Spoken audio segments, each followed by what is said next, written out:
This is Matthew McConaughey. Natalie Portman. James Patterson. Michael Ian Black. And you are listening to Five Questions with Dan Schawbel.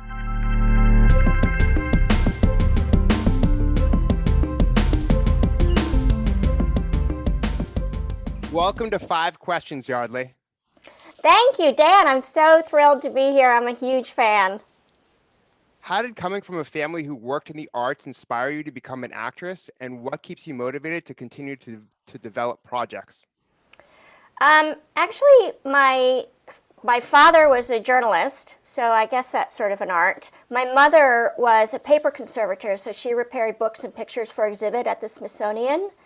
I'm the only actor in the family, and I'm also the only one who didn't get into college, so I'm the slacker. But I knew from such a young age, I would say 5, 6, that I wanted to be an actor. It was a place where, excuse me, I could express myself. I started on stage, and it felt like all of the permissions had been given. Yeah, I find that a lot of people, like Natalie Portman was recently on the show, and she started at a young age as well. I feel like, I feel like the background that you do, like in your early age, there's so much development. You cling on to certain things, you like certain things, and you start to invest more in those activities, and then you can further develop strengths in those. And over time, through feedback and validation, you realize that, hey, this is for me, and this could turn into a career versus I should maybe keep this as a hobby. I don't think I ever thought that being an actor would be a hobby. I just thought, well, I'm going to go out and world domination or bust. I was audacious in that way and ambitious, and luckily I had a really strong work ethic. But to your point, I would say, my favorite medium is stage, because I love the sort of fly by the seat of your pants aspect of everybody sees the whole picture the whole time, as opposed to in film and television, where they can really craft a performance by only showing you what they want you to see at any given moment. But on stage, your audience is watching. Maybe they're not watching the person who has the lines. Maybe they're watching you react to that. So you better be on your toes 24/7. The other thing it taught me, especially when I was on Broadway, I took over for Cynthia Nixon in The Real Thing, with where Jeremy Irons and Glenn Close were starring, and Christine Baranski played my mom, and Peter Gallagher was in it. Like, everybody was in it. And this was back in 1984. And it taught me extraordinary discipline, because what I learned was, no matter if I had had a bad day, if I'd had 4 auditions before the show and didn't get any of those jobs, or a fight with my boyfriend or whatever, nobody cares. Nobody fucking cares, right? So they paid at that time, it was probably $80, $85 to see the show. You better pull up your socks and get on with it. And that was a tremendously valuable lesson. It's like no excuses, play like a champion. I believe that's from Wedding Crashers. And it's true. It's well said. I want to go back to your childhood for a second. So you were teased for your unusual voice. I think you have a beautiful voice in your childhood, yet the voice is now part of TV history and has amounted to great wealth and fame. How do you handle this teasing during childhood and start to appreciate your unique voice as you aged? It's a really good question, really beautifully put. I didn't handle it well. I was devastated every time I was teased mercilessly for having a funny voice. I was a cute kid, but I was no beauty, and I didn't have any allegiance to any particular group. I wasn't, one of the jocks or one of the theater kids even, because there weren't really any theater kids. So it took me a really long time, and I would actually say, because of, hi, it's my cat, I'm sorry. It's recording from home. What can you do? Petunia, sorry. You feel as though there will sort of never be a break in the clouds when you have been ridiculed for something that's so much a part of you. And so I never considered voiceover before I got The Simpsons. I wasn't interested in it. I don't think I ever thought my voice, I could turn that into something that was both celebrated and really valuable, just like really concentrating on the voice. So the good news is that I was also not an actor who ever said no to an audition. So when my agent said, Yeardley, there's this audition for this cartoon, they're going to do these bumpers on the Tracy Ullman show, I was like, you're what? The what? Okay, all right. As long as it doesn't get in the way of my plan for world domination. So, and here we are. I mean, Yeah. I mean, honestly, I cannot overstate this. The Simpsons is the best job in the world, and Lisa Simpson is one of the best characters ever created in any time ever for a woman to play. Yeah, I just noticed, going back to what you said, you have to audition all the time because all it takes is one to be that next step to get you to the next phase of your career, and you can build so much off that. Actually, in my second book, like in the introduction, I say the rule of one is what I allude to. It's, it just takes that one opportunity. And like I think about my year last year, I pitched like 470 companies, but then that ended up working out for me because I was willing to be humble enough to make that many pitches during a recession and a public health crisis. So I think you never know how it's going to play out. And then people might see you, and then a year or two later, they might think of, oh, I might want to cast her for this other thing, but she wasn't right for that thing 2 years or 3 years ago. So I think that's really, really smart. And speaking of The Simpsons, how are you like Lisa Simpson, and why do you think she has resonated with people for the past 30 years? I'm not as much like Lisa Simpson as I would like to be. I think we have, we're similarly tender-hearted. Lisa she doesn't take things personally, but she takes her failures personally. And I think you could accuse Lisa of being a perfectionist, and I certainly am a recovering perfectionist. For all the young ones out there, perfectionism is a zero-sum game. Don't play it. It will lead to constant misery because, of course, perfection is that thing you can't attain. And so at a certain point, there's that saying that perfection is the enemy of good, and it's really, really well said. But I think Lisa Simpson has taught me resilience, and she never loses her sense of humor. And even if she does, then she, by 22 minutes later, she's gotten it back, and I feel like she takes her lumps with great dignity. I really, really love that about her. And there's something about swimming upstream and going against the grain, I think, that resonates with people. And being brave enough to be vulnerable and also speak your truth, to stand up for the little guy, to do the things that are unpopular. Everybody wants to identify with a character or a person like that.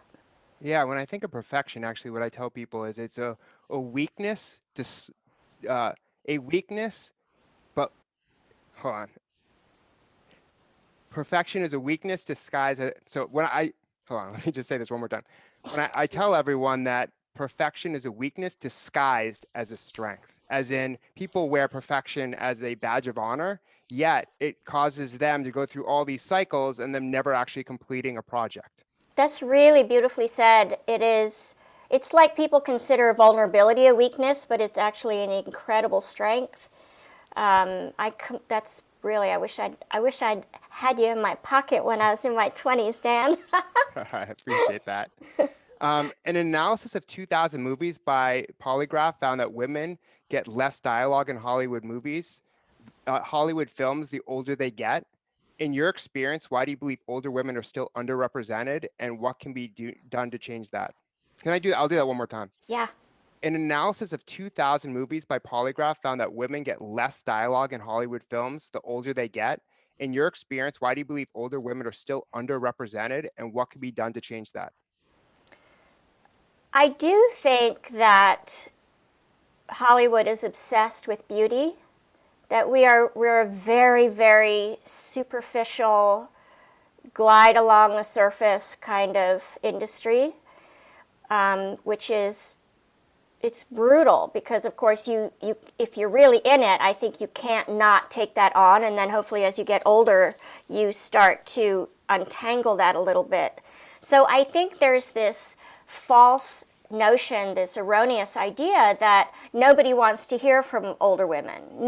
Nobody wants it. But are you fucking kidding me? Listen to me. I'm sorry to swear on your lovely show. But the truth is, older women, we have money. We drive a huge portion of the economy to not serve that audience with people who look like us, who have gone through aspects of life like us, to tell stories similar to the ones that we've lived. You're really cutting off your nose to spite your face if we're just going to boil it down to finance, right, in terms of films and television. How many people, like my mother, who's 84, for years, decades, she's been saying, there aren't any movies out there that I want to see that represent women who are anything remotely like me. Now, you have the few exceptions, like Maggie Smith and Judi Dench, Helen Mirren, extraordinary actresses, Meryl Streep, of course, the one and only. But it is far too rare. And there is a movement, I think, certainly, and as it should be, to seed the business with more diversity, more people of color, different ages. And I would say you have to include women in that equation. First off, I completely agree about the importance of that demographic, because women are the big influencers in a household, and I know that because I interned at Reebok back in the day. And if you look at Reebok's history, the reason why people even know that brand today is because they went for women, because they did research that let them know that. No kidding. And then also, once you pair that with the fact that boomers in general have, they're more likely to vote and they have the most money, it's clear that you don't want to avoid that demographic. You don't, and actually, I remember what I was going to say. I would say there's sometimes a push for, okay, if we're going to get more diversity, we're going to get more women in front of the camera with larger parts, we need to get rid of all the middle-aged white men who currently run Hollywood. I don't actually think that's the answer either, because again, it flies in the face of what diversity actually means, what it stands for, what it is. We need that perspective as well. It's just that we don't need only that perspective. So I do think it's getting better, but I think it's a little bit like steering the Titanic. You sort of turn the wheel for days and then it moves about an inch. So we have to continue to fight the fight. And with independent films, they're more often, sometimes anyway, more willing to embrace people of color, different backgrounds. We did a fantastic movie at my production company called Gossamer Folds that stars a transgender African-American woman. She's a brilliant actress. Her name is Alexandra Gray.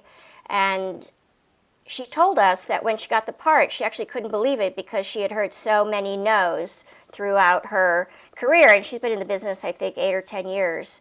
But it was really just because of who she is. The answer was just no. The first answer was no, and then if you could get in front of them again, maybe it could be yes. So that needs to stop. I'm definitely hopeful, though, because I think a lot of Hollywood and corporate America and even our school system, it does reflect or will be reflecting more of our overall demographics. Like there'll be more non-whites than whites in the next few decades. And yes. I think that will end up making its way across the board, right? In terms of voting body, in terms of who's in the school system, in terms of who then is recruited. But there are things in play that have prevented this diversity that we're looking for, right? Sure. And I think that's kind of coming down because of the past year, because we're having these type of conversations, and that's a good thing. And diversity is very broad. When I look at diversity, it could be race, gender, generation. It could be diversity of ideas. It could be diversity in terms of like your work environment, like how you dress. Like diversity is very all encompassing. And I think that the more holistic, larger view is important. That's really beautifully said. And I think I'm an optimist at heart.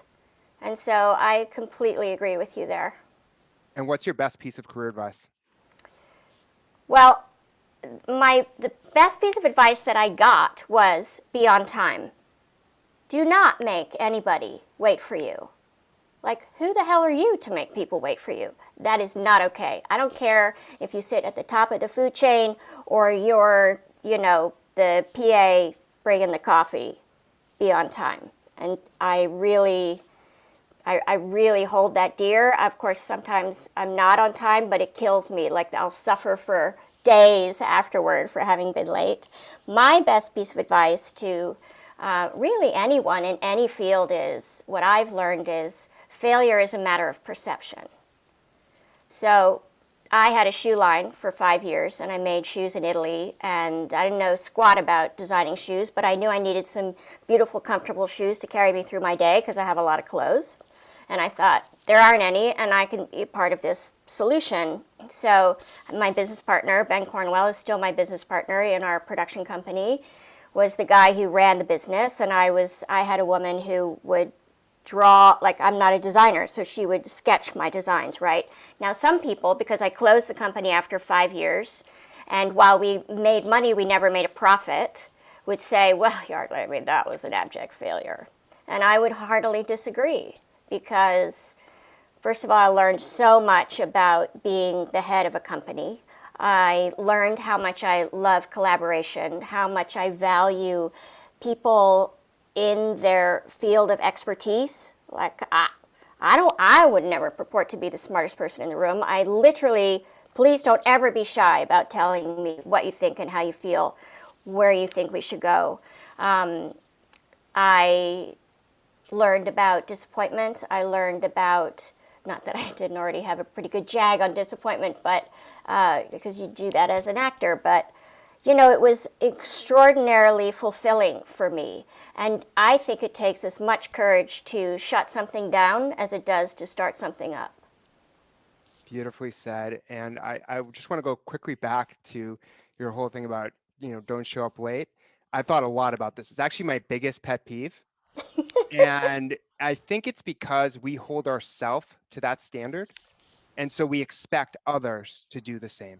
And I that's my agree. conclusion after thinking about this for many years. I've had, I used to date someone who would come at least 10 minutes late consistently every single time. And like, it just, because I would always come early. And so I expect other people to do the same. And so I think that's part of the issue, but especially in business. I mean, that's social business. If you do that, it looks bad, you might lose the investment. It's disrespectful. All of that kind of starts to play. And so I'm really happy you touched on that. And I really appreciate the conversation. And thank you so much for being on the show. Thank you, Dan. It's really an honor. I just love it.